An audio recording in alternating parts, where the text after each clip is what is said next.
आज्ञा महाराज। एक क्षण का विलंब किए बिना आंधी की गति से जाओ और ऋषि जमदग्नि के आश्रम को घेरकर परशुराम को ढूंढो और उसी स्थान पर उसी क्षण उसका वध कर दो। जो आज्ञा महाराज।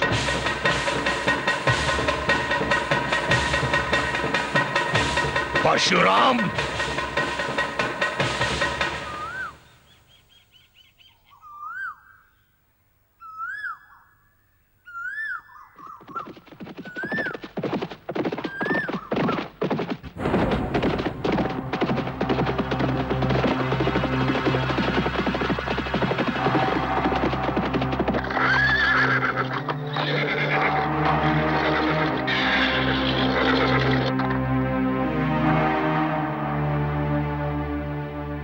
ऋषिवर, कहां है तुम्हारा पुत्र परशुराम?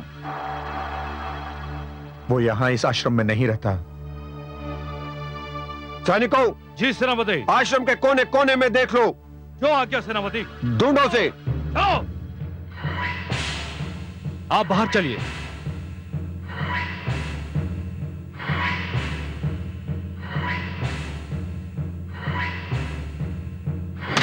आज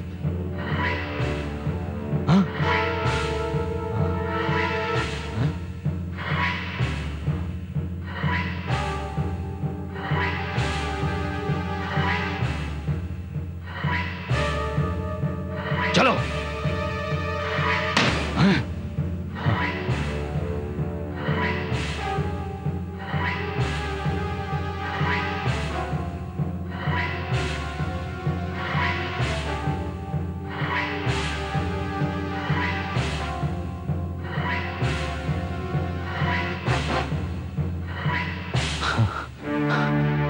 हमने सारा स्थान देख लिया, वो यहां नहीं है।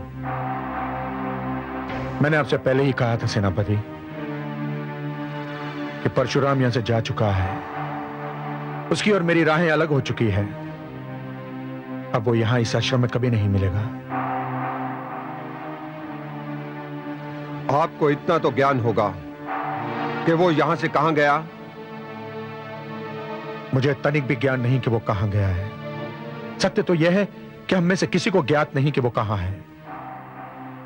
वो गया अवश्य है, परंतु वो किसी को बता के नहीं गया कि वो कहां जा रहा है और किधर जा रहा है। ठीक है ऋषिवर, इस समय तो हम यहां से जाते हैं, किंतु कुछ सैनिक यहीं रहेंगे यह देखने के लिए कि आपकी बात में कितना सत्य है।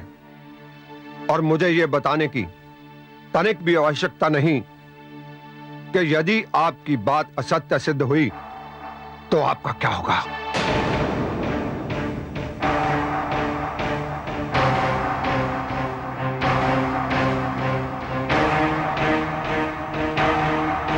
चलो।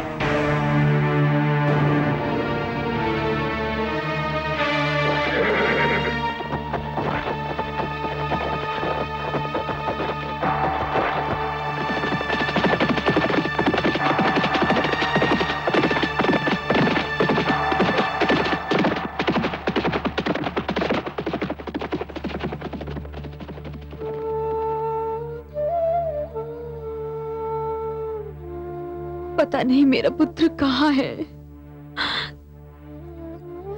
मेरा मन कह रहा है वो जहां कहीं भी होंगे सकुशल होंगे। मेरा मन कहता है कि मेरे पुत्र ने कुशलता से बैर मोल लेकर मृत्यु से मित्रता कर ली है।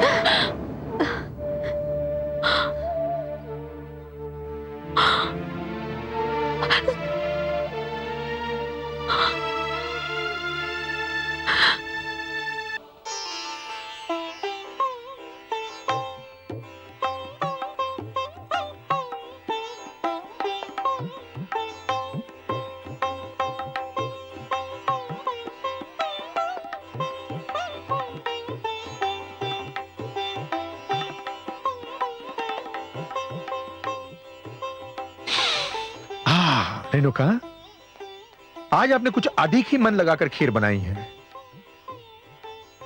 केसर की सुगंध तो मुझे बाहर ही मिल गई थी और मुझे रहा नहीं गया। स्वामी, ये वो खीर है जो परशुराम बड़े चाव से खाया करता था। बालपन से लेकर आज तक उसके जन्मदिन पर मैं यही खीर बनाया करती हूँ। पर वो तो आज है नहीं यहाँ। किंतु उसका जन्मदिन तो है। भूल गए आप? वर्षों पहले आज ही की रात तो मेरे परशुराम का जन्म हुआ था। मैं उसकी अनुपस्थिति में भी आज के दिन ये खीर अवश्य बनाया करती थी।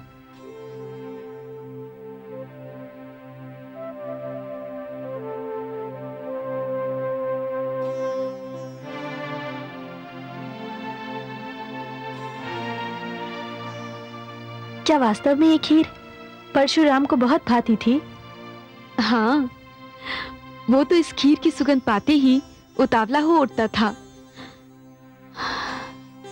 पता नहीं उसे स्मरण भी है या नहीं कि आज उसका जन्मदिन है। ये खीर का पात्र मुझे दे दीजिए। अवश्य। किंतु क्यों? मैं इसे लेकर उसके पास जाऊंगी। इस समय रात्रि में? दुष्ट सहस्रार्जुन के राज्य में रातें अधिक सुरक्षित होती हैं। दिन में तो उसके सैनिक भूखे भेड़ियों की तरह भ्रमण करते रहते हैं।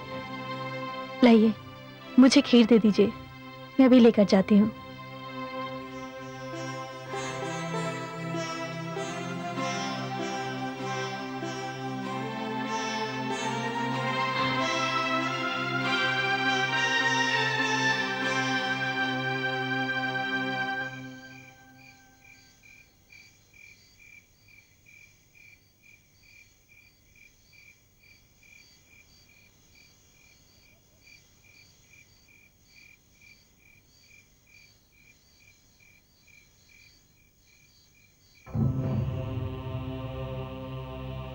जहां तक संख्या का संबंध है, सहस्रार्जुन की सेना और हमारी सेना में कोई तुलना नहीं। हमारे एक के उत्तर में सहस्रार्जुन के पास 1 सहस्र सैनिक है। इसलिए हमारे लिए विशेष ध्यान देने का विषय यह है कि हम उनकी सेना की संख्या को घटाते रहें और स्वयं अपनी संख्या को घटने न दें। इस उद्देश्य की पूर्ति के लिए यह आवश्यक है कि हम प्रचलित युद्ध प्रणाली के स्थान पर कोई ऐसी रणनीति बनाएं जिससे सहस्रार्जुन और उसके सैनिक अनभिज्ञ हों।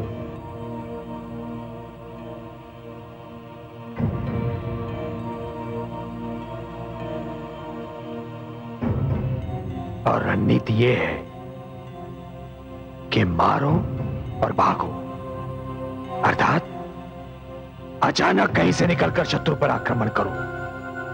जितनों को मार सको मारो, और जैसे ही शत्रु संभलने लगे भाग जाओ।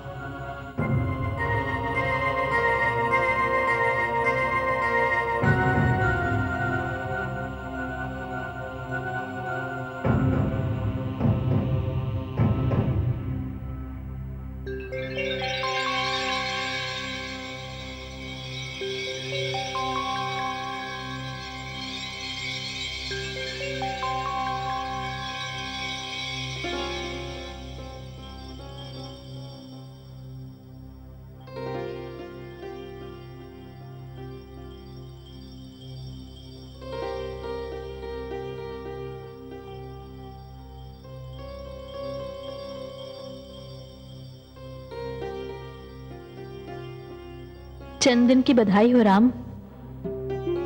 जन्मदिन? भूलने का अभ्यास होता जा रहा है तुम्हें। तुम ये भी भूल गए कि तुम्हारा जन्मदिन है आज।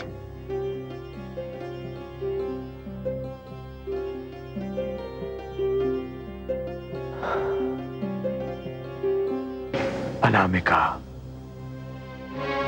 मैं तो अपना जन्मदिन केवल उसी दिन मनाऊंगा जब यह धरती सहस्रार्जुन के अत्याचार से मुक्त और उसके बोझ से रिक्त हो जाएगी।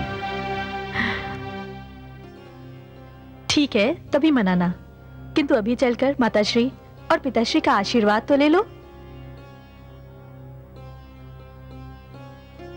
नहीं,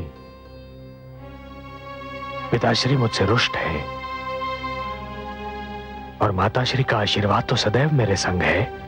देखो, मैं तुम्हारे लिए तुम्हारी मनभावन खीर लेकर आई हूं।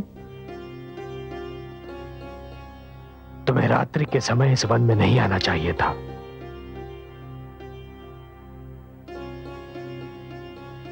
कुछ कार्य ऐसे भी होते हैं जिन्हें करने की ठान लो तो मन से सारे भय निकल जाते हैं। अनामिका, तुम एक नारी हो। भावुकता तुम्हारी शक्ति भी है और दुर्बलता भी।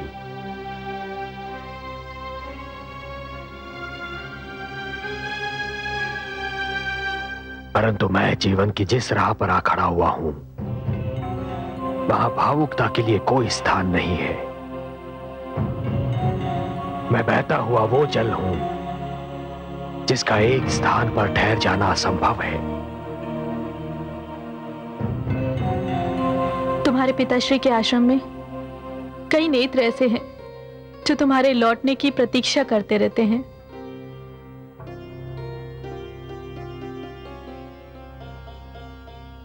उन नेत्रों से कह दो अनामिका कि प्रतीक्षा करना बंद कर दें, क्योंकि ये तो मैं स्वयं नहीं जानता कि मैं लौटूंगा भी या नहीं। नहीं, वे नेत्र बड़े ही ढीठ हैं, मेरा कहा नहीं मानेंगे। चाहे मार्ग देखते देखते वे पथरा ही क्यों ना जाएं।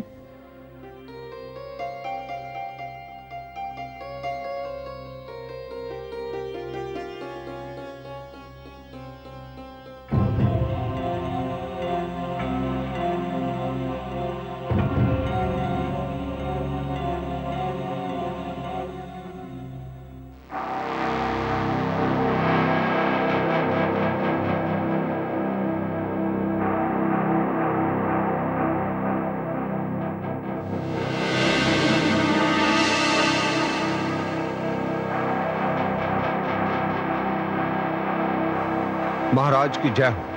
मुझे स्मरण किया महाराज ने। हां सेनापति, हमें सूचना मिली है कि परशुराम आश्रम को छोड़कर पास के किसी वन में छुपा है। सेवक आपकी आज्ञा की प्रतीक्षा में है। सैनिकों को लेकर जाओ और स्मश वन को छान मारो, और यदि उसका पता चल जाए तो हमें तुरंत सूचना दो। जो आज्ञा महाराज।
ठहरो।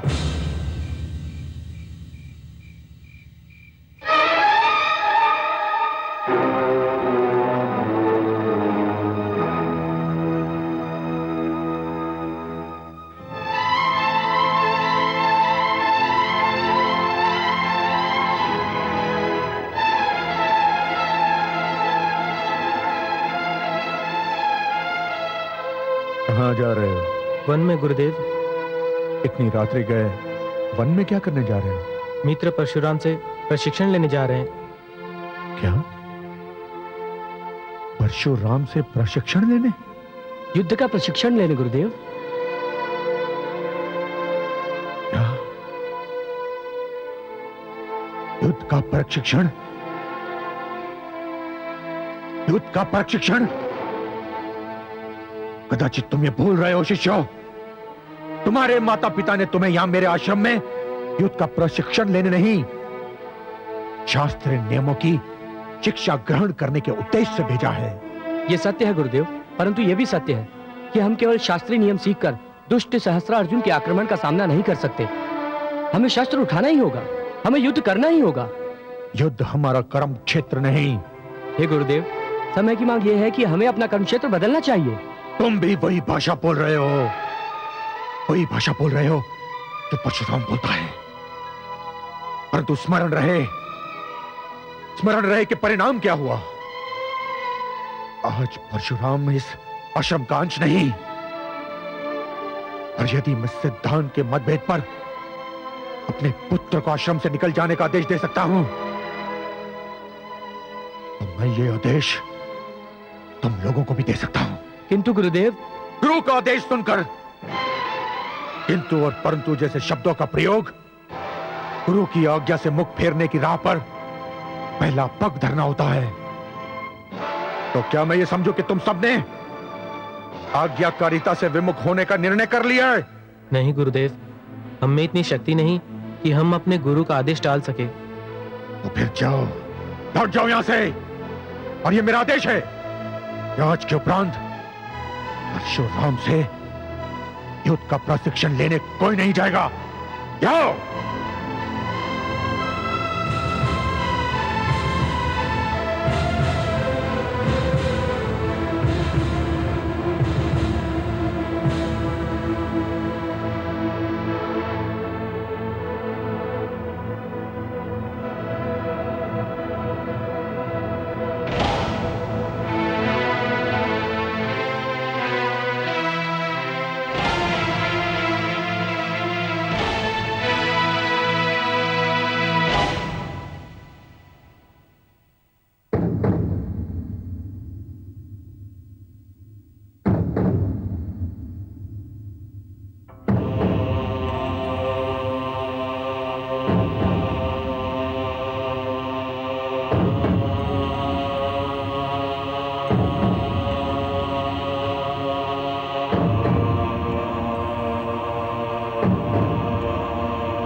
राम,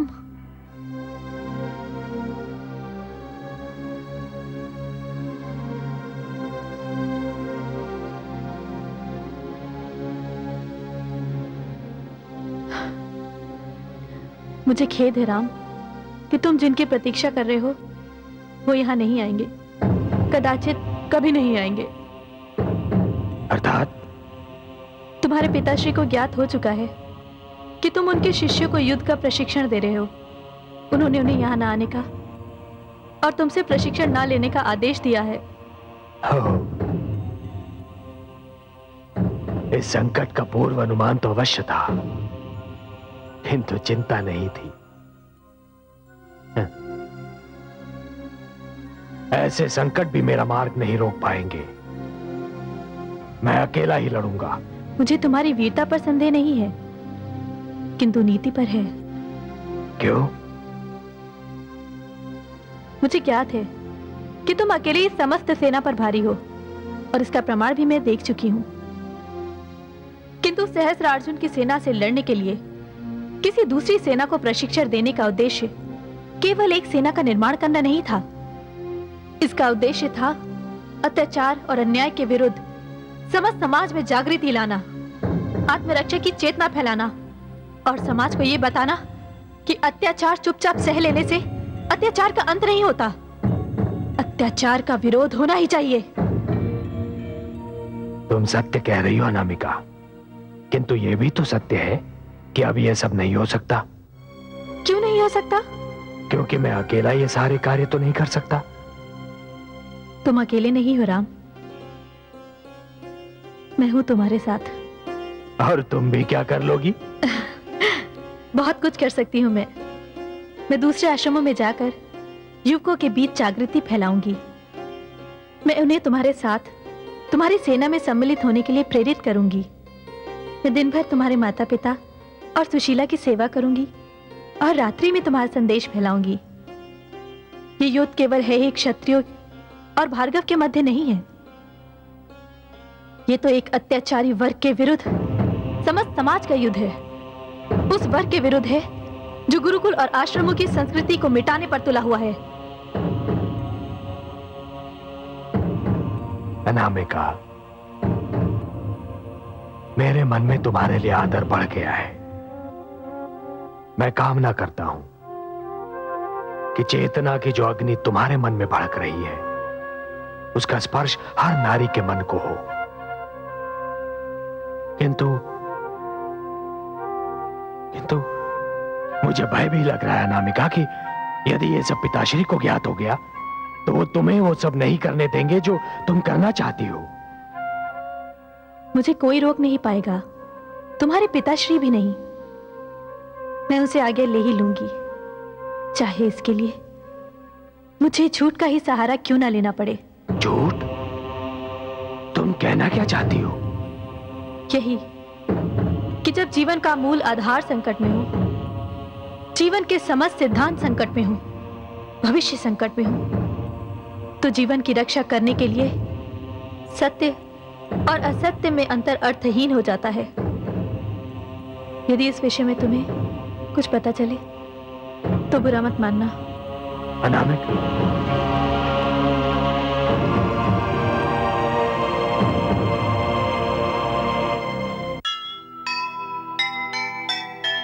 अब की चिंता छोड़ दे, कल का सोच उपाय। तू है सच की राह पर, तू काहे घबराए। आज अकेला रह गया, भूल न पर ये बात। ईश्वर जिसके साथ है, विजय उसी के हाथ, विजय उसी के हाथ। अनामिका, अनामिका,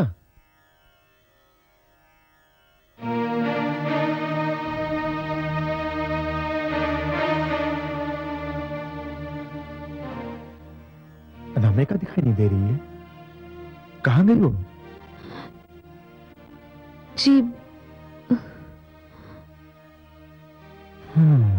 तुम्हारा मौन बहुत कुछ कह रहा है देवी। मैं जानता हूं अनामिका परशुराम से मिलने गई है, क्योंकि केवल अनामिका को ज्ञात है कि परशुराम कहां है और किस वन में है।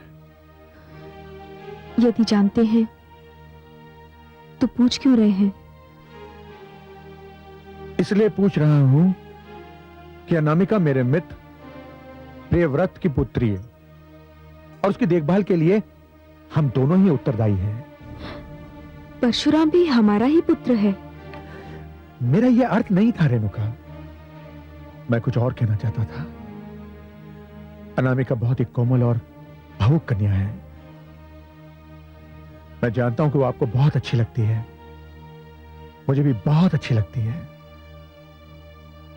परंतु पुत्र परशुराम ने जिस पथ पर पग धर दिया है न रेणुका, वो कांटों से भरी है। अपनी कोमलता के कारण अनामिका उस पथ पर परशुराम के साथ नहीं चल पाएगी। मैं नहीं चाहता कि मेरे परम मित्र की पुत्री भावुकता के वेग में कोई अनुचित निर्णय ले ले।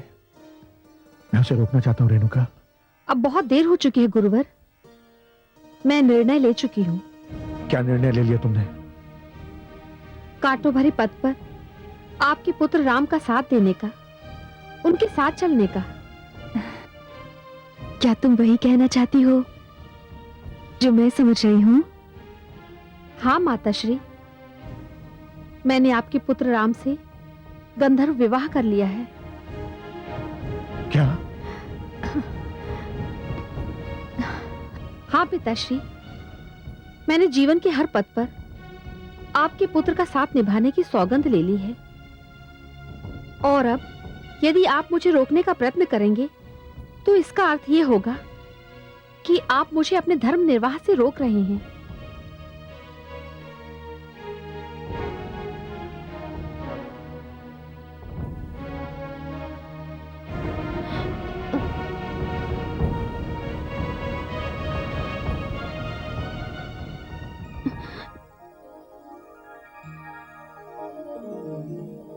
तुमने बहुत ही कठिन डगर चुनी है, किंतु मैं तुम्हें आशीर्वाद ही दूंगी, क्योंकि मैं अपने राम को अच्छी तरह जानती हूं।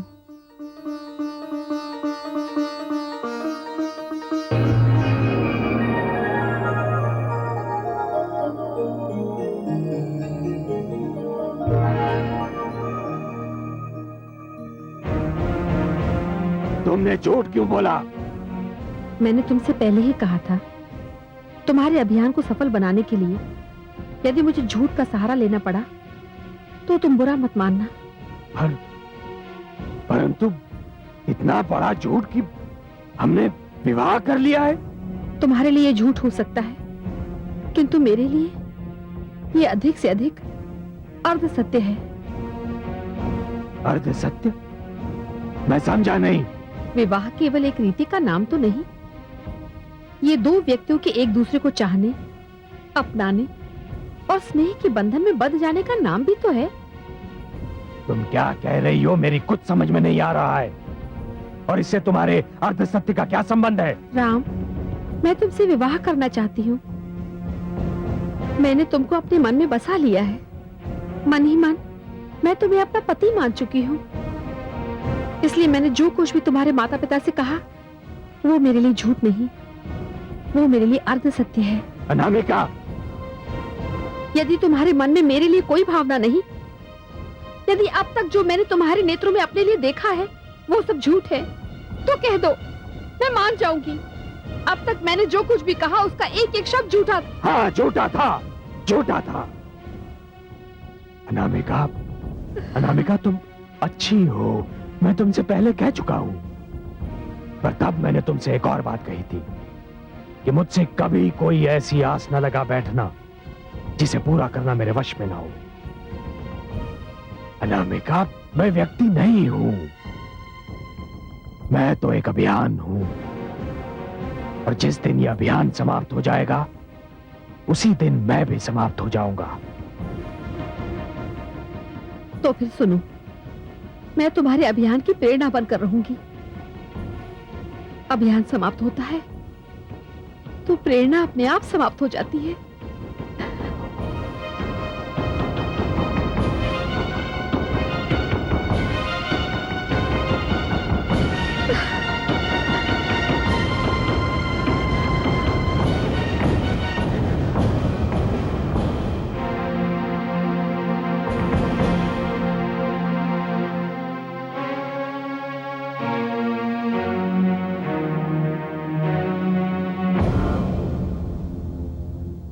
उठो मित्रों, उठो, उठो मित्रों। क्या हुआ मित्र सोम, क्यों हम सबको उठाकर बिठा दिया? महर्षि वशिष्ठ की शिष्या और आचार्य प्रिय व्रत की पुत्री अनामिका आप सबसे मिलना चाहती है। हम सबसे मिलना चाहती है और इस समय? हाँ, कहती है कि बहुत ही महत्वपूर्ण संदेश देना चाहती है। तब तो उनसे मिलना ही पड़ेगा। चलो मित्रों, चलो।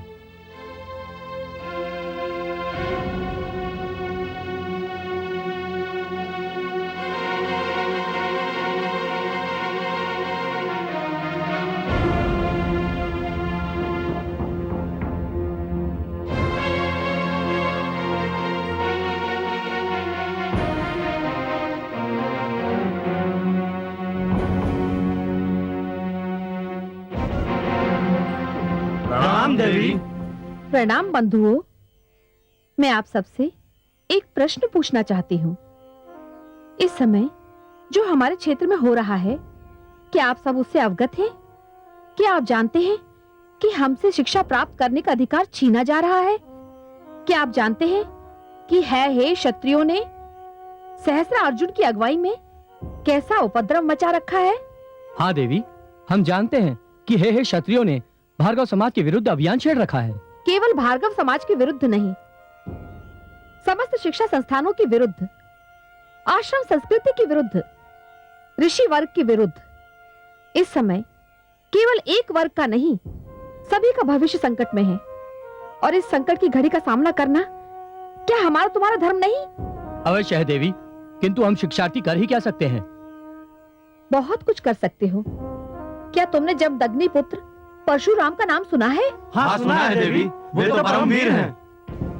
वे भी आप लोगों की भांति ही शिक्षार्थी थे, किंतु जब समय ने उनके हाथ से पुस्तक छीनकर शस्त्र दे दिया तो उन्होंने दुष्ट सहस्त्र अर्जुन के अत्याचार को समाप्त करने की प्रतिज्ञा कर ली।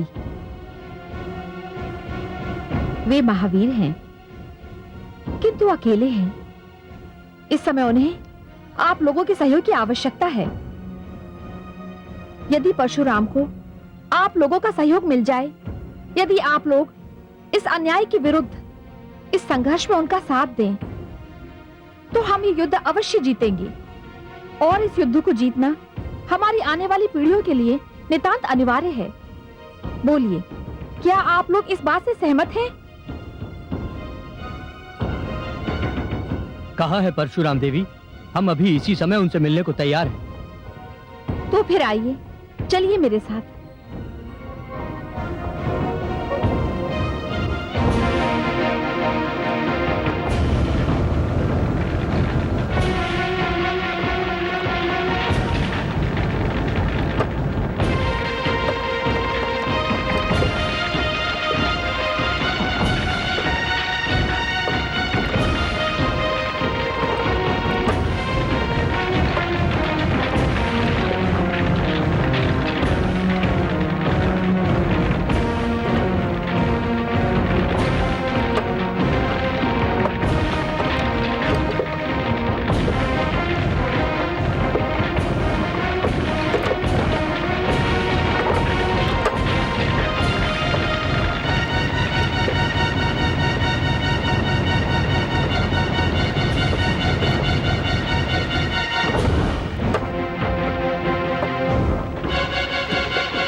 अरे वृष्टि और मंथर कहां चले गए?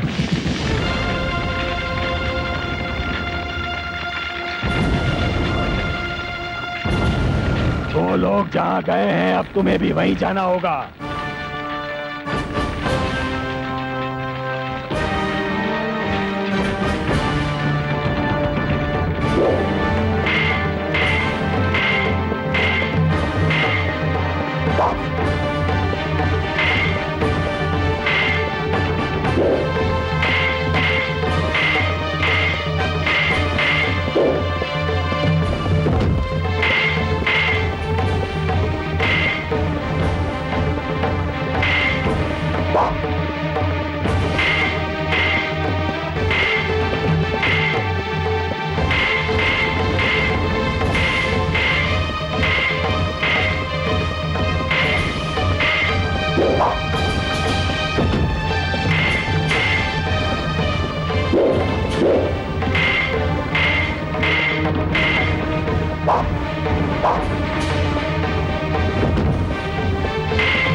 ये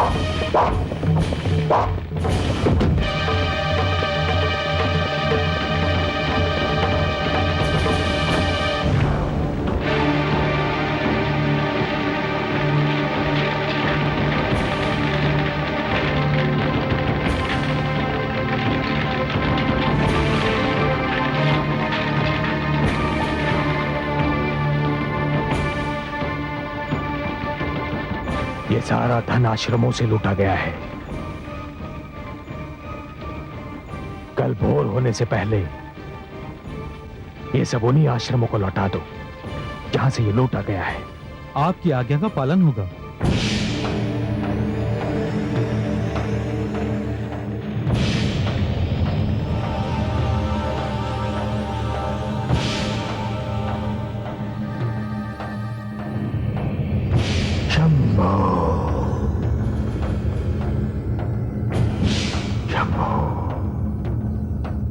राजकोष लूट लिया गया।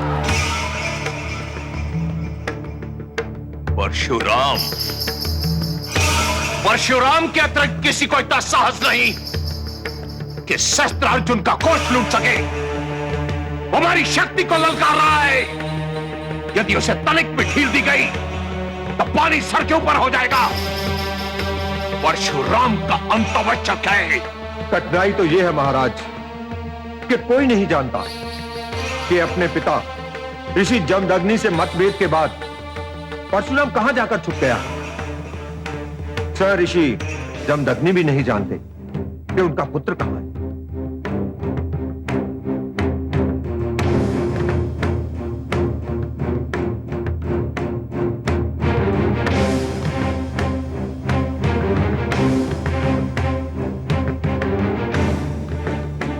आपको पूरा विश्वास है कि ऋषि जमदग्नि झूठ नहीं बोल रहे? मुझे पूरा विश्वास है महाराज कि परशुराम आश्रम छोड़कर जा चुका है। परंतु यह कैसे संभव है कि एक पिता को ज्ञात ना हो कि पुत्र कहां है? मैं मुख की मुद्रा और नेत्रों के भाव देखकर जान लेता हूं महाराज कि कोई झूठ बोल रहा है या सत्य। और जब ऋषि जमदग्नि कह रहे थे कि उनके पुत्र और उनका मार्ग अलग हो चुका है तो उनके नेत्र उनकी वाणी का साथ दे रहे थे। अर्थात पिता नहीं जानता कि पुत्र कहां है और क्या कर रहा है। यह संभव है महाराज कि पिता को पुत्र के विषय में ज्ञात ना हो कि वो कहां है, परंतु यह संभव है कि माता को भी ज्ञात ना हो कि उसका पुत्र कहां है। तुम्हारी बात में तथ्य लगता है पुत्र, परंतु हमें करना क्या चाहिए? पिताश्री, हमको देवी रेणुका पर दबाव डालना चाहिए कि वो अपने पुत्र का पता बताए। क्या ये उचित होगा? पिताश्री, मेरे विचार में यह सर्वथा अनुचित है। मेरा अनुभव भी यही कहता है। पिताश्री, मेरे मस्तिष्क में एक विचार आया है। क्या? क्यों ना हम चारों जमदग्नि के आश्रम में जाएं और देवी रेणुका से पूछने का प्रयत्न करें कि परशुराम कहां छिपा है। नहीं पुत्र, यह मूर्खता होगी। तुम चारों पहचान लिए जाओगे और देवी रेणुका कुछ नहीं बताएगी। पिताश्री, हम राजकुमारों के रूप में नहीं जाएंगे, वेश बदल कर जाएंगे, कोई हमें पहचान भी नहीं पाएगा। जी पिताश्री, मुझे भी इस योजना में बल दिखाई देता है। पिताश्री, मैं भी भ्राताश्री से सहमत हूं। मुझे भी इस योजना में सफलता दिखाई देती है।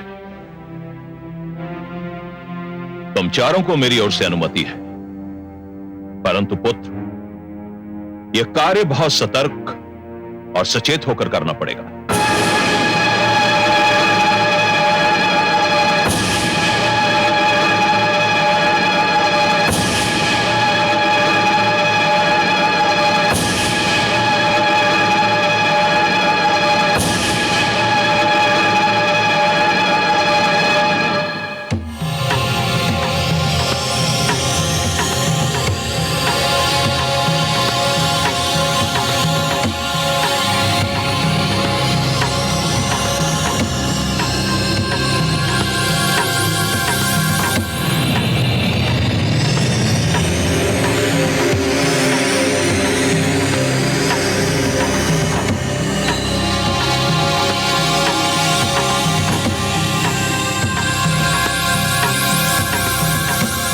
भिक्षाम देहि भिक्षाम देहि।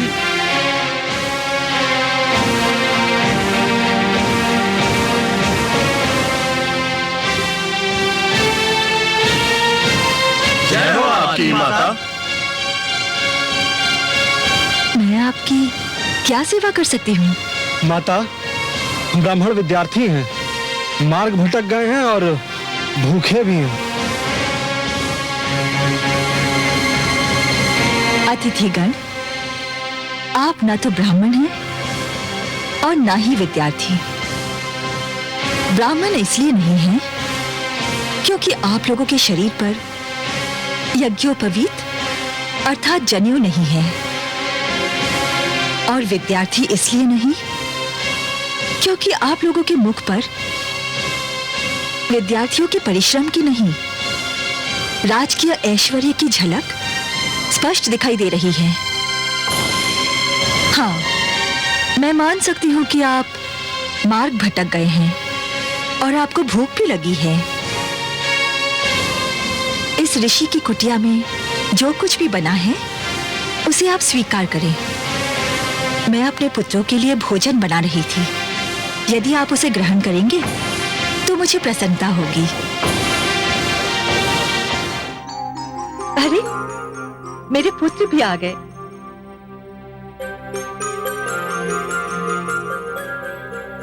माता, आपके 4 पुत्र हैं? पुत्र तो मेरे 5 हैं। पर ये तो 4 ही हैं। 5वां मेरा परशुराम आश्रम छोड़कर चला गया। चला गया है? कहाँ? पता नहीं कहां। अपने पिता से सिद्धांतों पे मतभेद होने के कारण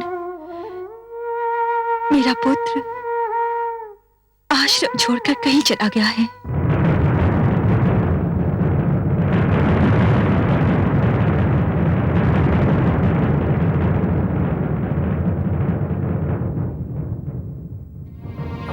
पुत्र, ये अतिथिगण हमारी कुटिया में भोजन करके हमें धन्य करने आए हैं।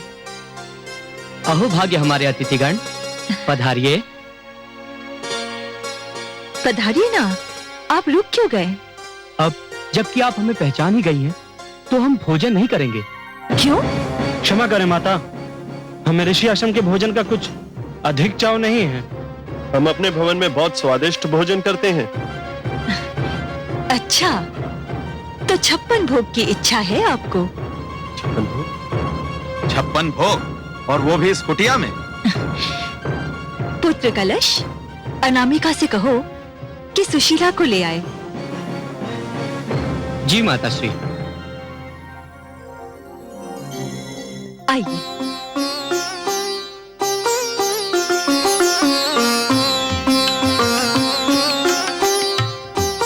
अनामिका, माता श्री ने सुशीला को बुलाया है।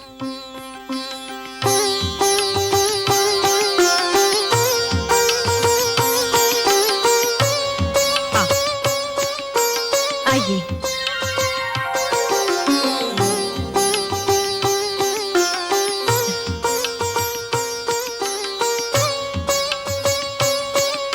विराजिए।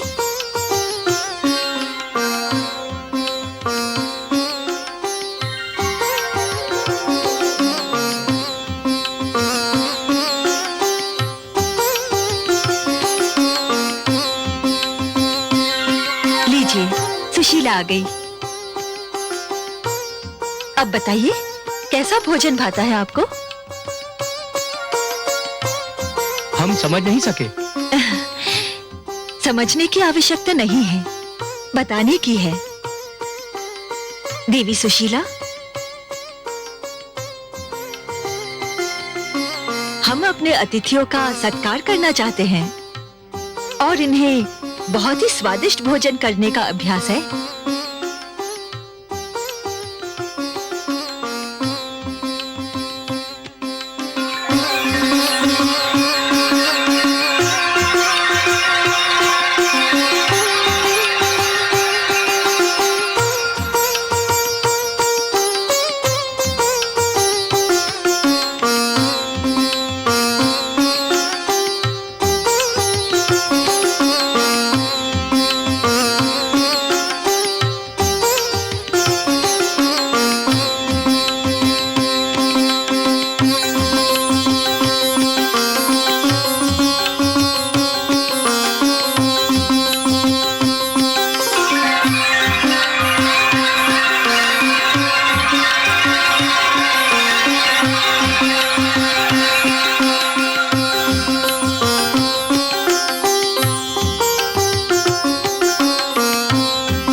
भोजन ग्रहण कीजिए।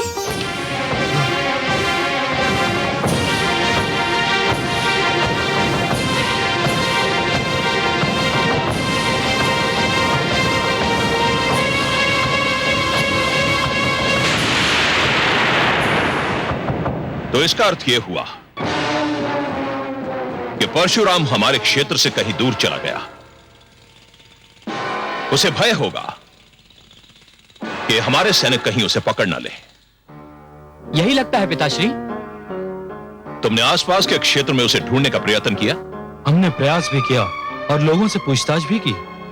परशुराम का कहीं पता नहीं। बहुत दिनों से वो कहीं दिखाई भी नहीं पड़ा है। परशुराम तो हमें कहीं दिखाई नहीं पड़ा, परंतु जो दिखाई पड़ा उससे तो हमारी बुद्धि अभी तक चकराई हुई है। क्या देख लिया तुमने? एक गाय। गाय? हाँ पिताश्री, एक विचित्र गाय। सुशीला नाम है उसका। उससे जो भी मांगा जाए वो पलक झपकते ही प्रस्तुत कर देती है। देवी रेणुका ने हमें बताया कि वो किसी की कोई भी इच्छा पूरी कर सकती है।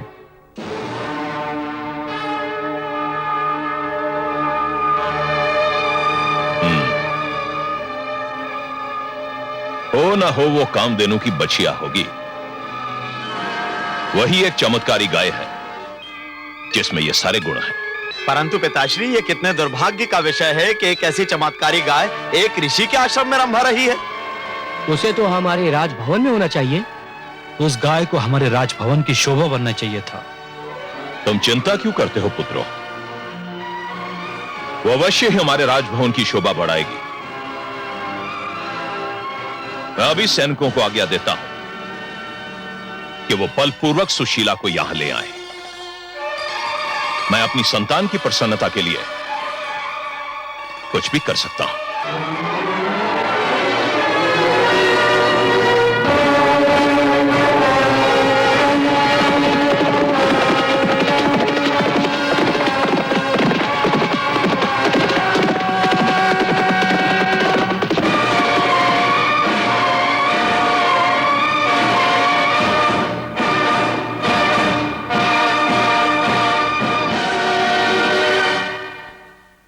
फिर आ गए सेनापति?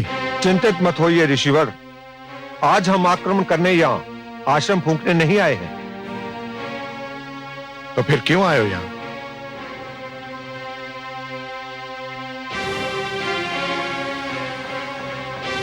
आपके पास एक चमत्कारी गाय है ऋषिवर। उसने हमारे राजकुमारों के मन को मोह लिया है। वो गाय आप हमें सौंप दीजिए। मस्तिष्क तो नहीं फिर गया तुम्हारा? इस संसार की हर वो वस्तु जो तुम्हारे राजकुमारों को भा जाएगी तो क्या उनकी हो गई? जाओ जाओ और जाके कह दो अपने राजकुमारों को कि मैं किसी भी मूल्य पर यह गाय उन्हें नहीं दूंगा। यदि आप उसे किसी भी मूल्य पर नहीं देंगे तो हम उसे बलपूर्वक ले जाएंगे। यह अन्याय मत कीजिए सेनापति, मत कीजिए। सैनिक, गाय खोल लो। छोड़ दो इसे, मैं इसे जाने नहीं दूंगी। छोड़ दो इसे, छोड़ हट जाओ। छोड़ दो इसे। मैं कहता हूं हट जाओ।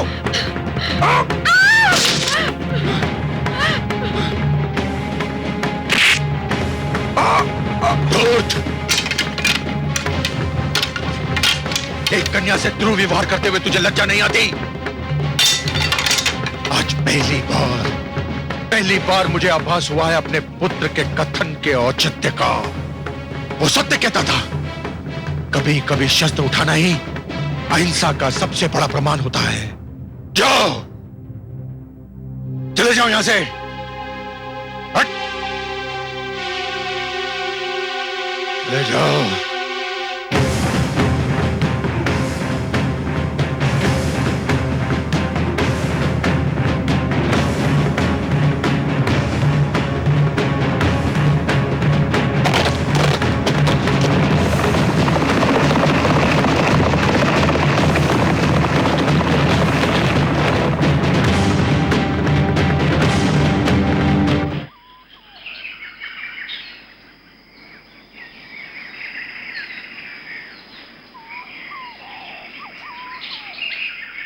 पुत्र,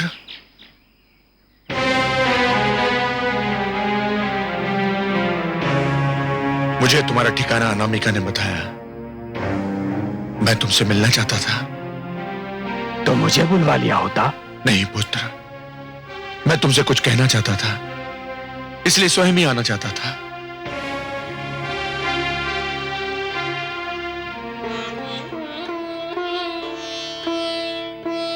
आज्ञा पिताश्री। मैं ये कहने आया हूं पुत्र कि भूल यदि बड़ों से भी हो तो उन्हें अपनी भूल सिर झुकाकर मान लेनी चाहिए, और यदि छोटों का विचार तर्क संगत हो तो बड़ों का कर्तव्य है कि उस विचार का आदर करें। पिताश्री मैं। ठहरो, मेरी बात पूरी नहीं हुई। पुत्र, तुमने अहिंसा और कायरता के मध्य जिस सूक्ष्म अंतर का वर्णन किया था वो मैं अब समझ पाया हूं। तुमने ठीक कहा था पुत्र, अहिंसा यदि शत्रु को कायरता दिखाई देने लगे तो शत्रु का भ्रम तोड़ना अनिवार्य है। मैंने आज अपने सिद्धांत के विपरीत शस्त्र उठा लिया है और मैं उस पर लज्जित नहीं हूं। पिताश्री, मुझे हर्ष है कि आपने अपना सिद्धांत बदल दिया। हां पुत्र, जब सेनापति ने अनामिका को धक्का दिया तो मुझे यह विश्वास हो गया कि यदि मैंने अब भी शस्त्र नहीं उठाया तो इसका अर्थ यह होगा कि मैं अहिंसा के नाम पर नारी पर होने वाला अत्याचार भी चुपचाप सहन कर सकता हूं। पिताश्री, तो क्या मैं ये समझ लूं कि अब आप मुझसे पूर्णतया सहमत हैं? मैं सहमत अवश्य हूं, किंतु पूर्णता से नहीं। मेरा अब भी यही अटूट विश्वास है पुत्र, यदि शस्त्र उठाना अनिवार्य हो जाए तो भी केवल आत्मरक्षा के लिए उठाना चाहिए। मैं तुम्हारे इस विचार से तनिक भी सहमत नहीं हूं पुत्र, इस शस्त्र का प्रयोग आक्रमण के लिए किया जाए। परंतु पिताश्री, कभी कभी आक्रमण ही आत्मरक्षा का सर्वोत्तम उपाय सिद्ध होता है। आक्रमण केवल आक्रमण होता है और आक्रमण चाहे किसी पर भी हो, मैं उसका विरोध करता हूं। मुझे हर्ष है पिताश्री कि आप मेरे तर्क के महत्व को तो जान गए। एक दिन आप मेरी विचारधारा से भी अवश्य सहमत होंगे। बस शिव शंभो से यही प्रार्थना है कि इसे समझने में अधिक विलंब न हो। मैं केवल तुम्हारा आभार प्रकट करने आया था पुत्र।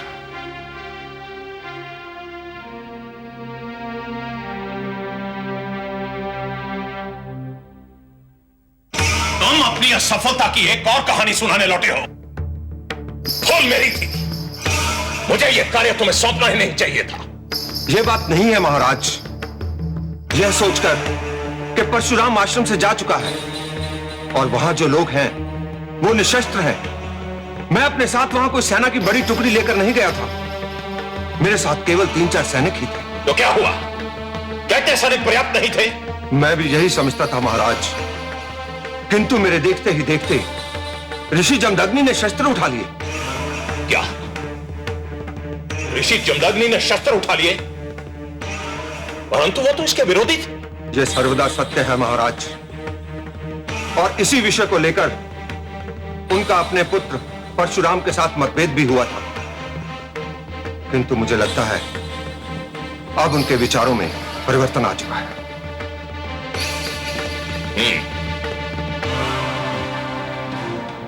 यह शुभ संकेत नहीं है सेनापति, और इस पर रोकथाम लगाना आवश्यक है। मैं सुशीला को छीनने ऋषि जमदग्नि के आश्रम में स्वयं जाऊंगा। तुम जा सकते हो महाराज।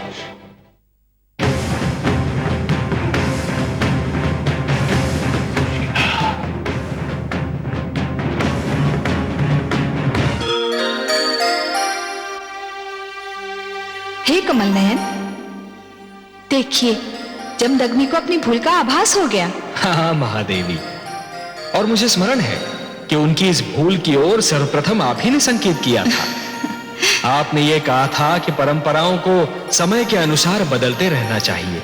हाँ कमल नयन, मैंने ऐसा इसलिए कहा था क्योंकि मैं जानती हूँ कि परंपराओं को यदि समय, परिस्थिति और तर्क की कसौटी पे ना कसा जाए तो वो मात्र रीति बन के रह जाती हैं। न केवल रीति बनकर महादेवी, वरन उनमें रूढ़िवादिता और कट्टरता का भी समावेश हो जाता है, जो मानव की प्रगति के लिए हानिकारक है। महादेवी, सिद्धांतों में लचक होना आवश्यक है। जीवन केवल किसी एक सिद्धांत से नियंत्रित नहीं हो सकता। जीवन के सहस्रों रंग होते हैं। विभिन्न परिस्थितियों में जीवन के विभिन्न मार्ग होते हैं। आपके शब्द जीवन के सत्य का दर्पण है कमल नयन। सिद्धांतों में लचक होना आवश्यक है। और प्रगति में सबसे बड़ी रुकावट तभी उत्पन्न होती है महादेवी, जब मानव प्राचीन डगर से हटना नहीं चाहता, जब वो नई विचारधाराओं से भयभीत हो जाता है। महादेवी, मानव जाति को यह समझ लेना चाहिए कि केवल एक ही वस्तु है जो सदा रही थी और सदा रहेगी भी। वो वस्तु ऐसी है जो अमर है, जो अनंत है, और उसका नाम है परिवर्तन। महादेवी, परिवर्तन ही है जो सदैव होता रहा है और सदैव होता भी रहेगा, क्योंकि परिवर्तन ही मानव जाति की प्रगति का रहस्य है।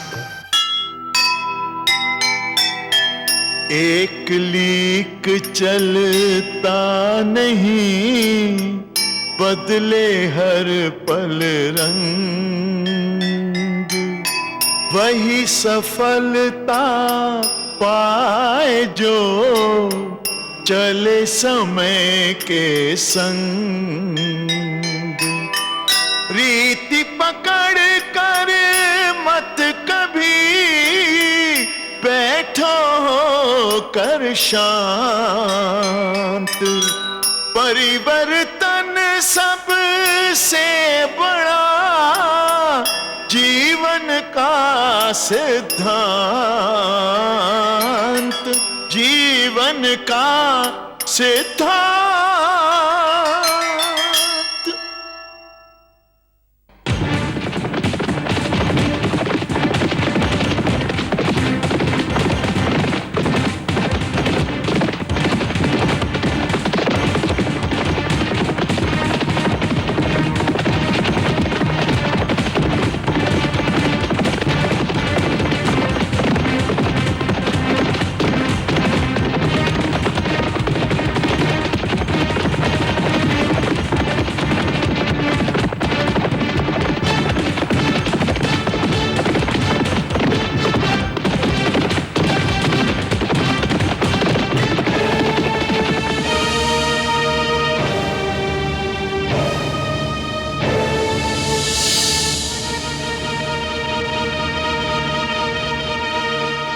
ऋषिवर, मैं नहीं चाहता कि यह क्षेत्र एक बार फिर अग्नि और मानव रक्त के सागर में परिवर्तित हो जाए।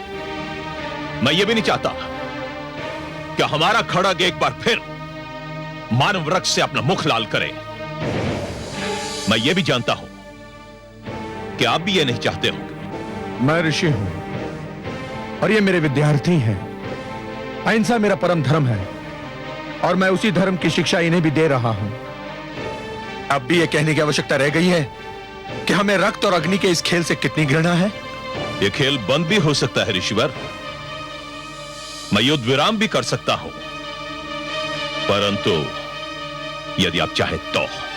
इस रक्तपात को रोकने के लिए मुझे क्या करना होगा? एक छोटा सा कार्य है ऋषिवर, एक छोटी सी बात है। सुशीला मुझे दे दो। तुम ये संदेश पहले भी मुझे भेज चुके हो और मुझे पूर्ण विश्वास है कि तुम्हें अपने संदेश के लिए मेरा उत्तर भी तुम्हें मिल चुका होगा। एक पशु एक गाय के लिए इतना बड़ा संकट मोल ले रहे हो ऋषिवर? प्रश्न एक पशु का नहीं, प्रश्न एक सिद्धांत का है सहस्त्रार्जुन। सिद्धांत? कैसा सिद्धांत? सहस्त्रार्जुन, हमने अपने पुरखों से जो शिक्षा पाई है और हम अपनी नवयुवक पीढ़ी को जो शिक्षा देते हैं, उसके अनुसार जो राजा होता है, जिसके हाथों में सत्ता होती है, उसे स्वयं को प्रजा की संपत्ति और प्राणों का रक्षक सिद्ध करना होता है। उनका स्वामी नहीं, उसके विशेष अधिकार अवश्य होते हैं, किंतु वो प्रजा के अधिकारों का हनन नहीं कर सकता। तुम्हारे राजकुमार को यदि सुशीला भाग गई थी तो उन्हें हमसे विनती करनी चाहिए थी हमसे प्रार्थना करनी चाहिए थी। विनती? प्रार्थना?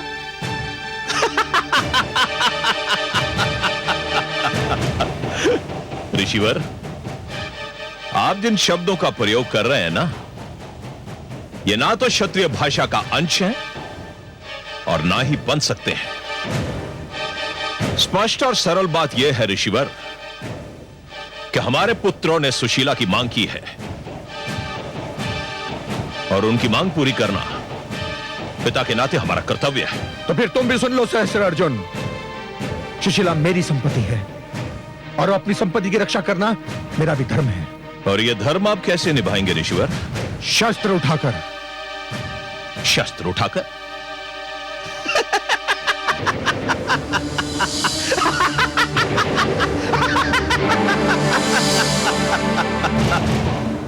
यह समाचार मैंने भी सुना था ऋषिवर, और सुनकर आश्चर्यचकित रह गया था कि शांति और अहिंसा की शिक्षा देने वाले ऋषि जमदग्नि ने अपने धर्म से विमुख होकर शस्त्र उठाने का निर्णय लिया है। अच्छा,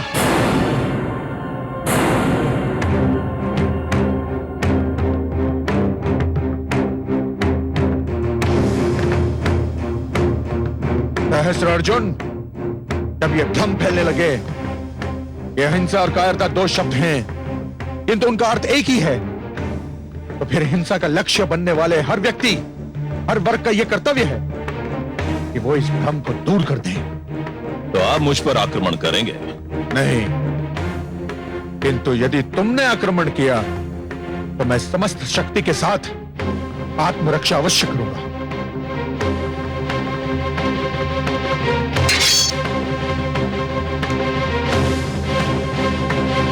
तो फिर संभलिए ऋषिवर, और क्षत्रिय को ललकारने का परिणाम भी देख लीजिए। स्मरण रहे सहस्त्रार्जुन, जो शस्त्र विद्या सिखा सकते हैं वो स्वयं युद्ध भी कर सकते हैं।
स्वामी, स्वामी, स्वामी,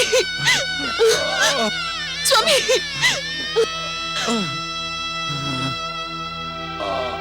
मुझे खेद है ऋषिवर कि आप अपने शिष्यों को शस्त्र विद्या तो अवश्य सिखा सकते हैं, लेकिन इन शस्त्रों का प्रयोग करना आपके वश की बात नहीं। आचार्य होना और बात है और योद्धा होना और बात। यदि आपने मुझे यह गैया सौंप दी होती तो आपको अपने परिवार और इन शिष्यों के बीच लज्जित न होना पड़ता।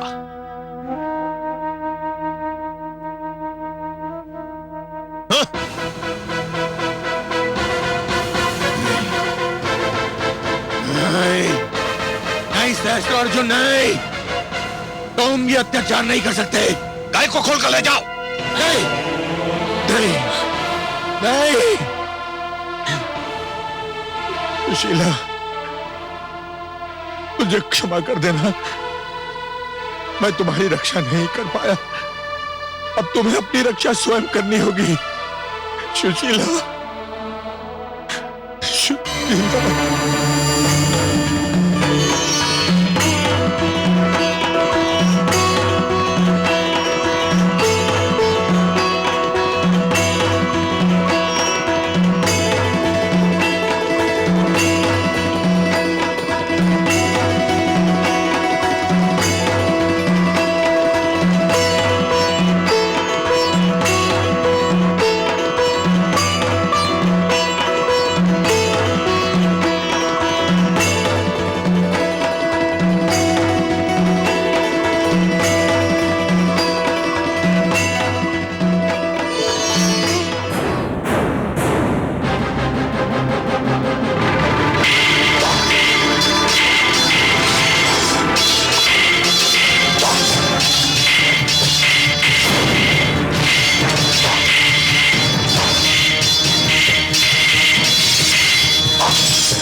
अपने सैनिकों को नहीं रोका तो मैं इस ऋषि की गर्दन काट दूंगा।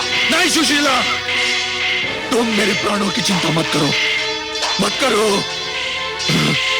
मैं धमकी नहीं दे रहा। यदि तुमने तनिक भी विलंब किया तो जो मैंने कहा है मैं कर दिखाऊंगा। नहीं, तुम अपना कार्य करो, मेरे प्राणों की चिंता मत करो सुशीला, मेरे प्राणों की चिंता मत करो, मत करो।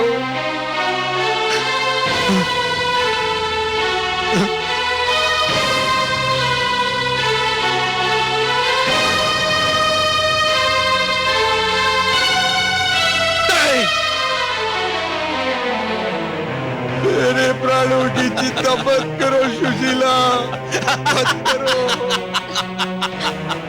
मत करो।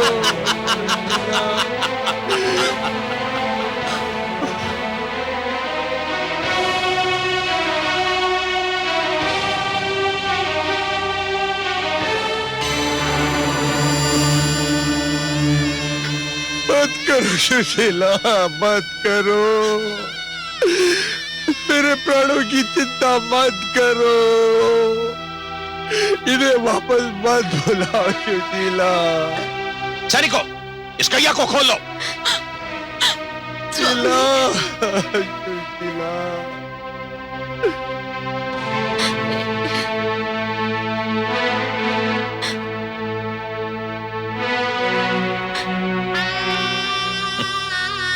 मेरे प्राणों की चिंता मत करो। छोड़ दो सुशीला को, ये कहीं नहीं जाएगी।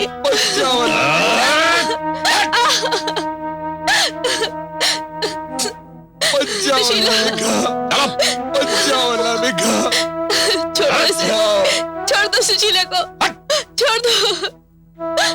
मत जाओ अनामिका, मत जाओ। चलो। अनामिका को रोको।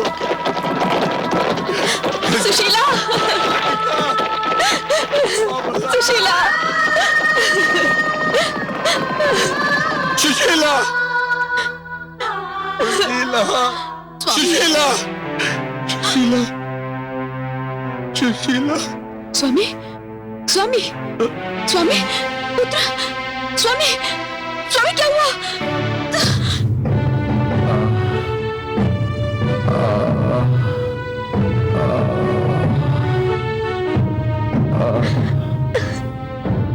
महादेव,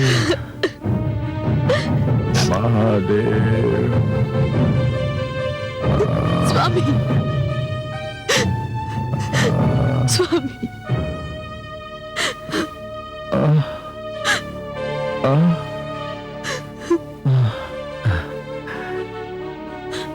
परशुराम, पुत्र तुम सत्य कहते थे। आवश्यकता पड़ने पर शस्त्र केवल आत्मरक्षा के लिए नहीं,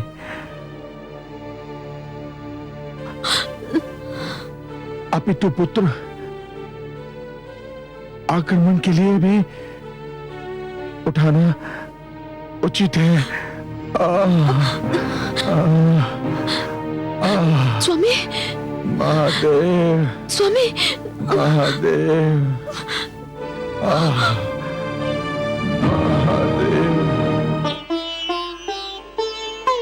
क्या हो गया है दुष्ट सहस्रार्जुन को?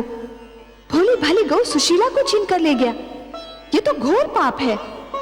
महादेवी, ये घटना केवल एक गाय को छीनने तक सीमित नहीं है।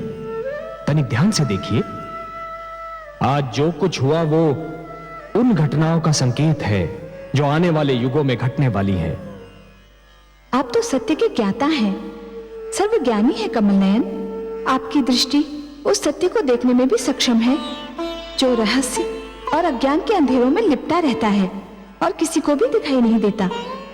क्या आप मुझे आने वाले युगों की उन घटनाओं के विषय में नहीं बताएंगे? क्यों नहीं महादेवी, आप तो जगत माता है।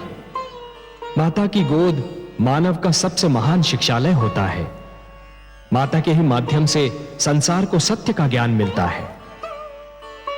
परंतु मेरी दृष्टि जो देख रही है वो कुछ बहुत आनंददायक नहीं है। आप मेरी जिज्ञासा बढ़ा रहे हैं कमल नयन। महादेवी, महादेवी, मैं देख रहा हूं कि एक युग ऐसा भी आएगा जब मानव अपनी मन भावन वस्तु को पाने के लिए उसके योग्य बनने का प्रयास नहीं करेगा। वो ये सोचना भी छोड़ देगा कि जो वस्तु उसे भा गई है वो यदि किसी और के पास है तो क्यों है।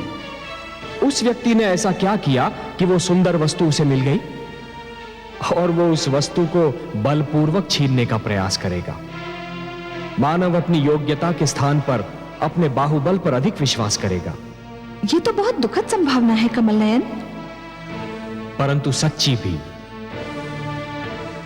वो युग आएगा महादेवी, वो युग आएगा जब मानव अपने लक्ष्य को प्राप्त करने के लिए परिश्रम और चिंतन के कठिन मार्ग को छोड़कर ईर्ष्या से प्रेरित छोटे छोटे मार्गों को अपनाएगा, जिससे वो शीघ्रातिशीघ्र अपने लक्ष्य को प्राप्त कर ले। तब तो मानव का उत्थान पतन में बदल जाएगा। हाँ महादेवी, श्रम, चिंतन और ज्ञान का लंबा मार्ग छोड़कर जो भी व्यक्ति पगडंडियां ढूंढेगा वो अपने लक्ष्य को प्राप्त करने के उपरांत भी प्यासा ही रह जाएगा, क्योंकि उसे यह ज्ञात हो जाएगा महादेवी कि जिस लक्ष्य को उसने प्राप्त कर लिया है वो उस लक्ष्य के योग्य था ही नहीं। और महादेवी, ऐसा व्यक्ति उस लक्ष्य को अधिक समय तक संभाल नहीं पाएगा और ना ही उससे वो उचित लाभ उठा पाएगा जो एक योग्य, ज्ञानी और श्रमशील व्यक्ति उठा पाता। महादेवी, सहस्रार्जुन अपने पुत्रों को प्रसन्न करने के लिए सुशीला गाय को बलपूर्वक ले तो आया है, परंतु स्वयं सहस्रार्जुन और उसके पुत्र उसके योग्य नहीं है। मैं तो भोली गौ सुशीला के विषय में सोचकर दुखी हो रही हूँ। वो पापी हाथों में पड़ गई है। और मेरी चिंता यह है महादेवी कि कहीं सहस्रार्जुन और उसके पुत्रों की निराशा का कोई बहुत भयंकर परिणाम न निकले।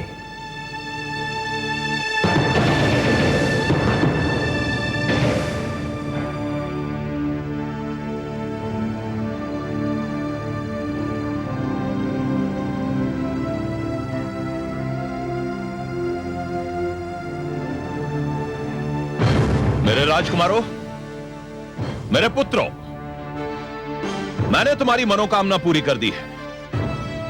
तुम्हें ऋषि जमदग्नि की गाय सुशीला भागी थी ना? मैं तुम्हें यह दिखाना चाहता था कि तुम्हारा पिता अपने पुत्रों से कितना प्रेम करता है। मैं सुशीला को ले आया हूं। सुशीला बाहर उपस्थित है, तुम जाकर देख सकते हो। सम्राट शास्त्रार्जुन की जय, पिताश्री की जय। हमें गर्व है कि ईश्वर ने हमें इतना प्रेमी पिता दिया है। हमें आप पर गर्व है पिताश्री। आपने हमारी हार्दिक इच्छा पूरी कर दी है पिताश्री। ये तो तुम्हारे भाग्य अच्छे थे पुत्रों कि परशुराम अपने पिता से झगड़ा करके आश्रम से कहीं दूर चला गया था, नहीं तो सुशीला को यहां तक लाना इतना सरल नहीं था। तुमने सत्य ही कहा था पुत्रों, सुशीला एक चमत्कारी गाय है। मैं उसके चमत्कार अपनी आंखों से देख चुका हूं। क्या सुशीला ने आपके लिए कोई बाधा उत्पन्न की? बाधा? पुत्र, यदि मैंने ऋषि जमदग्नि को अपनी ढाल ना बुला लिया होता तो संभवतः ना मेरी सेना बचती ना मैं। यदि मैंने सुशीला को लाने का वचन न दिया होता तो मैं ये जोखिम कदापि ना उठाता। आपको कोटि कोटि धन्यवाद। पुत्र, सुशीला जैसी चमत्कारी गाय के न रहने से ऋषि जमदग्नि तो हमारा कुछ नहीं बिगाड़ सकता, परंतु परशुराम की मुझे अब भी चिंता है। पिता पुत्र के मार्ग अलग हो चुके, अब हमें क्या चिंता? रक्त जल से गाढ़ा होता है पुत्र। इस झगड़े की अवधि पर भरोसा करना बहुत बड़ी मूर्खता होगी। परशुराम बलवान है, उसे जीत पाना बहुत कठिन है। जो रावण को इतने कड़े पैरे से छुड़ा कर ले जा सकता है, उसकी शक्ति को कम समझना आत्महत्या करना होगा। मैं अकेला उसका सामना नहीं कर सकता। हम चारों आपके साथ हैं पिताश्री, और अपने जीवन के अंतिम क्षण तक आपके साथ रहेंगे। तुम चारों का साथ भी मेरे लिए पर्याप्त नहीं होगा पुत्र, इसलिए मैंने निर्णय लिया है कि जिस प्रकार परशुराम भार्गवों को एकत्रित कर रहा है, उसी प्रकार मैं भी क्षत्रियों को संगठित करूंगा। क्षत्रिय वंशों ने मेरा साथ देने का निर्णय लिया है। मैंने कल ही उनकी सभा बुलाई है।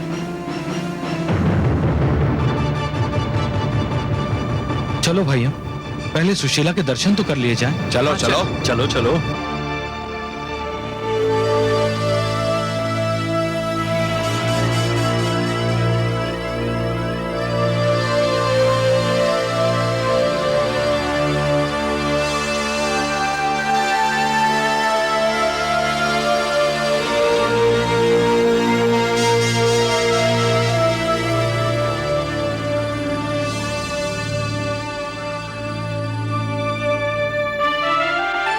स्वामी, स्वामी, क्या है? मुझे ये बताया गया है कि आप ऋषिवर जमदग्नि के आश्रम से सुशीला नामक गऊ का अपहरण कर ले आए हैं। आपने ठीक ही सुना महारानी। क्या मैं जान सकती हूँ कि ऐसा क्यों किया गया है? आप ये क्यों जानना चाहती हैं? मैं भी माता हूँ, गऊ भी माता होती है। क्या एक माता का दूसरी माता के विषय में चिंतित होना अस्वाभाविक है? मैं जानना चाहती हूँ कि सुशीला को अपहरण करने की क्या आवश्यकता थी? सुशीला हमारे पुत्रों को भागी थी महारानी, और उनकी इच्छा थी कि उसे यहां लाया जाए, क्योंकि उस गऊ का स्थान राजा का भवन है, ऋषि का आश्रम नहीं। इस कारण हम उसे यहां ले आए। स्वामी, संतान की इच्छा पूरी करना पिता का धर्म है, और मैं समझता हूं कि संतान की इच्छा पूरी हो जाने पर प्रसन्न होना माता का भी धर्म होता है। संतान को उनके अधिकार और कर्तव्य की पहचान कराना उसकी माता और उसके पिता दोनों का धर्म है। संतान को जीवन का वो अनुभव नहीं होता जो माता पिता को होता है। क्या कहना चाहती हैं? स्वामी, संतान की हर इच्छा पूरी करना, चाहे वो उचित हो या अनुचित, उनके साथ बैर करना है, उन्हें पथ भ्रष्ट करना है। वे तो बालक हैं, उनकी बुद्धि और विचार शक्ति अभी भलीभांति विकसित नहीं हुई है। उन्हें तो कुछ भी भा सकता है। वो अच्छा हो या बुरा, उचित हो या अनुचित, उन्हें यह बताना कि उनकी कौन सी मांग उचित है और कौन सी अनुचित आपका और मेरा धर्म है। और मुझे दुख है कि आपने अपना धर्म नहीं निभाया। महारानी, यदि संतान कोई ऐसी इच्छा प्रकट करे जो नैतिक रूप से अनुचित और अमान्य हो, तो माता पिता का कर्तव्य है कि उसे समझाए प्यार से, और नाकाम चले तो दृढ़ता से। सुशीला का अपहरण और ऋषि जमदग्नि पर प्राणलेवा आक्रमण जैसे दो महान पाप आपने किए हैं। स्वामी, कहीं हमारे परिवार को इनका दंड न भोगना पड़े। आप व्यर्थ में अपना समय नष्ट कर रही हैं महारानी। जो होना था वो हो चुका। और मुझे ये भय है महाराज कि जो होना है वो भी होकर रहेगा।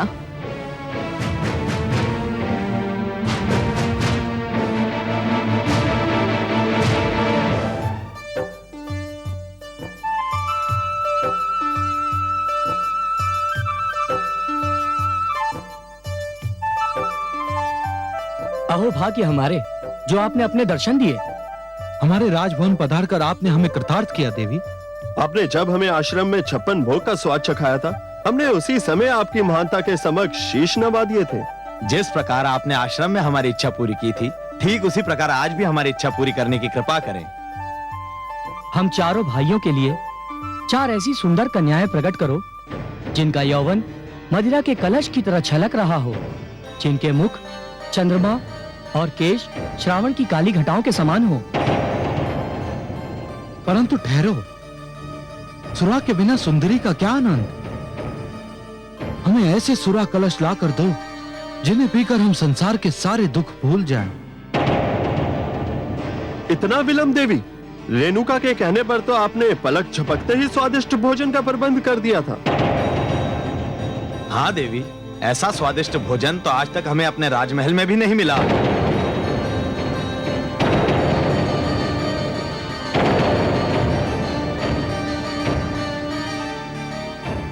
क्या हो गया सुशीला को? तुम हमारे आदेश का पालन क्यों नहीं कर रही? कहीं हमारे साथ छल तो नहीं हुआ? कैसा छल बंधुश्री? ये तो सुशीला ज्ञाति नहीं होती। जमदग्नि ने छल किया है हमारे साथ। ये वो गौ नहीं है। अवश्य ही ये कोई साधारण गऊ है।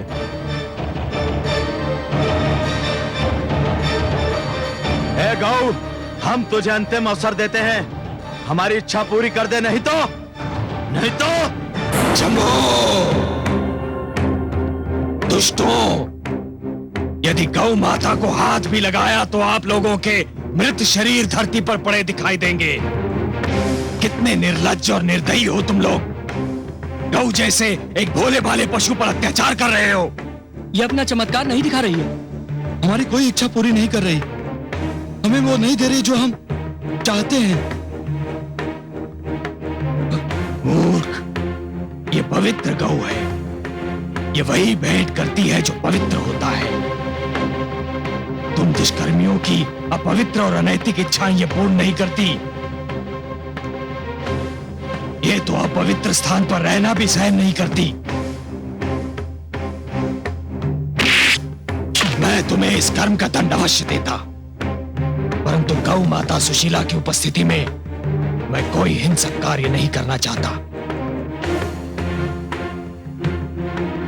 मैं तुम लोगों को अंतिम बार क्षमा कर रहा हूं, ध्यान रहे।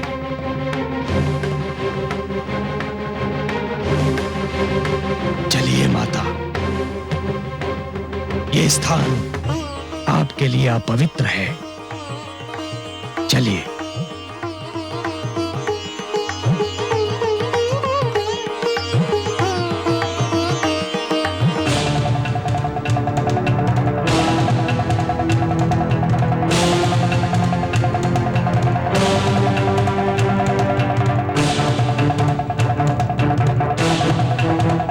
दंड तो अब हम तुझे देंगे परशुराम। इससे पहले कि जमदग्नि के आश्रम में पहुंचे, हम चारों को वहां पहुंचना होगा। चलो भाइयों।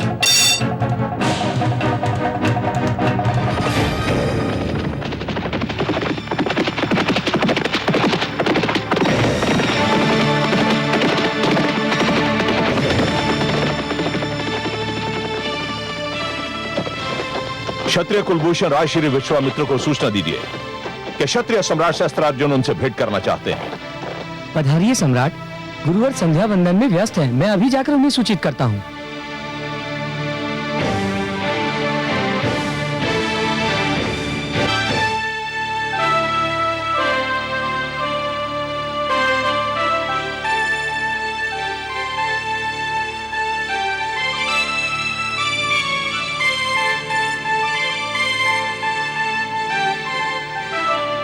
क्षमा कीजिए गुरुवर। कहो वत्स। गुरुवर, सम्राट सहस्त्रार्जुन बाहर आपकी प्रतीक्षा कर रहे हैं, उन्हें यहाँ ले आओ। नहीं, मैं चलता हूं।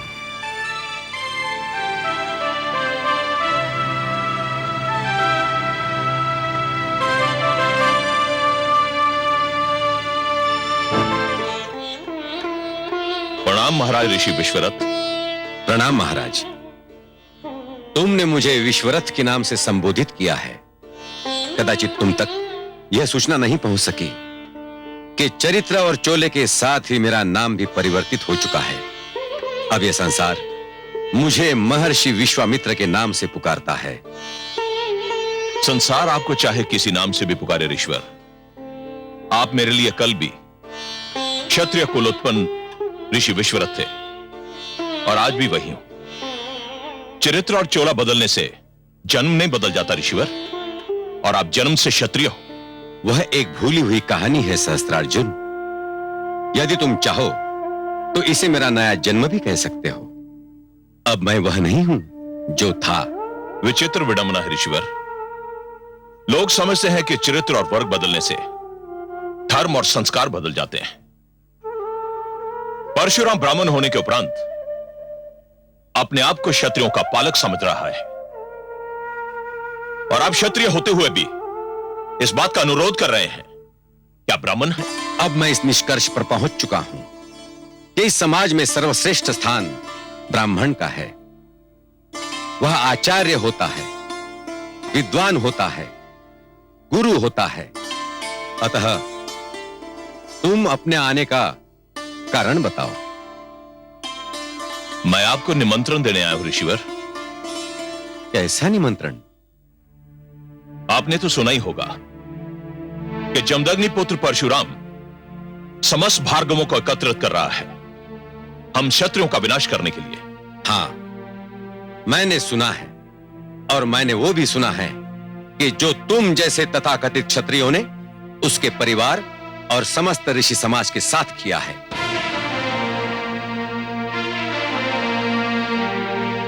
मैंने जो कुछ भी किया है ऋषिवर, वो क्षत्रिय समाज की प्रभुसत्ता स्थापित करने के लिए किया था, और जो कुछ भी करूंगा उसी उद्देश्य के साथ करूंगा।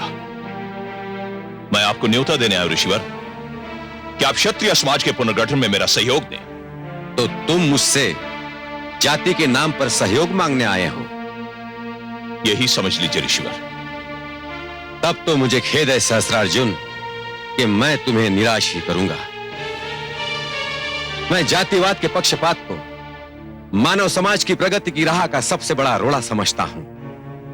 हे सहस्त्रार्जुन, तुम्हारे पिताश्री कृतवीर्य एक महान व्यक्ति थे, और भगवान दत्तात्रेय ने भी तुम्हें प्रसन्न होकर सहस्त्र बाहुओं का बल दिया था। वो इसलिए नहीं कि तुम्हारे सहस्त्र बाहु अत्याचार के सहस्त्र द्वार खोल दे। तो आप इस बात से सहमत नहीं है ऋषिवर कि हम क्षत्रियों को अपने बचाव के लिए एक होना चाहिए? तुम आक्रमण को बचाव कहते हो, अत्याचार को आत्मरक्षा समझते हो। नहीं सहस्त्रार्जुन, मैं तुमसे तनिक भी सहमत नहीं। तुम आज किस मुंह से क्षत्रिय एकता की बात कर रहे हो? क्या तुम भूल गए कि तुमने स्वयं 25 क्षत्रिय राजाओं का वध किया था? मेरा तुम्हें यह परामर्श है कि वो डगर छोड़ दो जो विनाश की ओर जाती है। जाओ, चले जाओ यहां से। मैं तुम्हारे लिए कुछ भी नहीं कर सकता।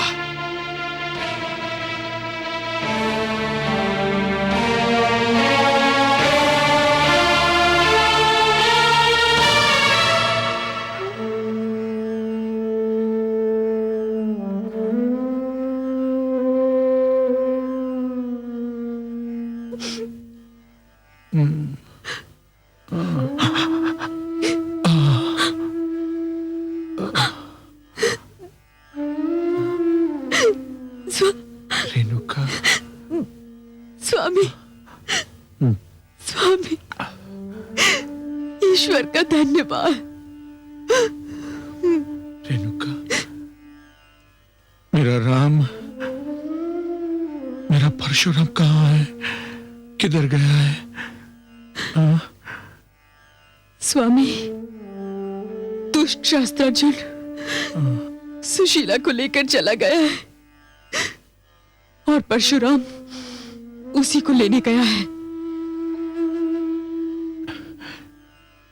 रेणुका, स्वामी, रेणुका, स्वामी, मेरे शिष्य और मेरे शेष पुत्र तो घायल नहीं हुए ना रेणुका? आप चिंता न करें स्वामी, उनके घाव साधारण हैं। मैंने उन्हें विश्राम करने का आदेश भी दे दिया है। वे विश्राम कर रहे होंगे। ईश्वर का धन्यवाद कि आप मूर्छा से बाहर आ गए। आपको मूर्छित देखकर मैं तो घबरा ही गई थी। पहले मूर्छित देखा था, अब मृत देखोगी। तुम्हारे पुत्र परशुराम ने हमारा अपमान किया था। हमारा अपमान किया तो जान लेगा कि हमारा अपमान करने का परिणाम क्या होता है।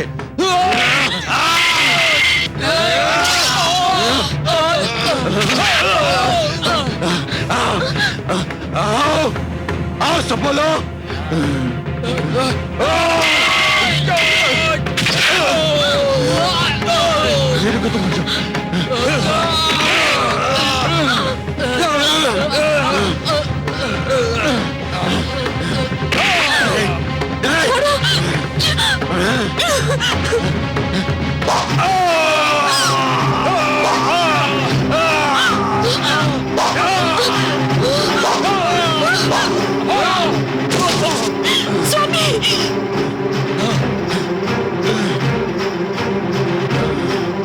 छोड़ो, छोड़ो, स्वामी।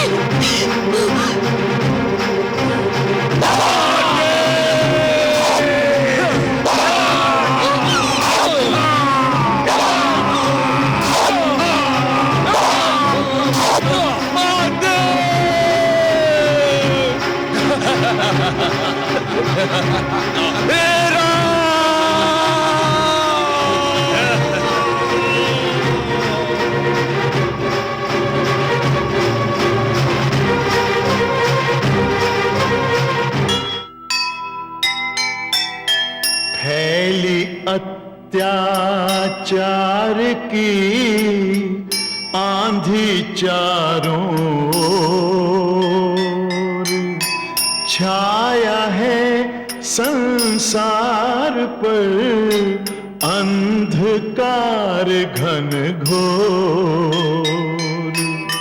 समझा है इसको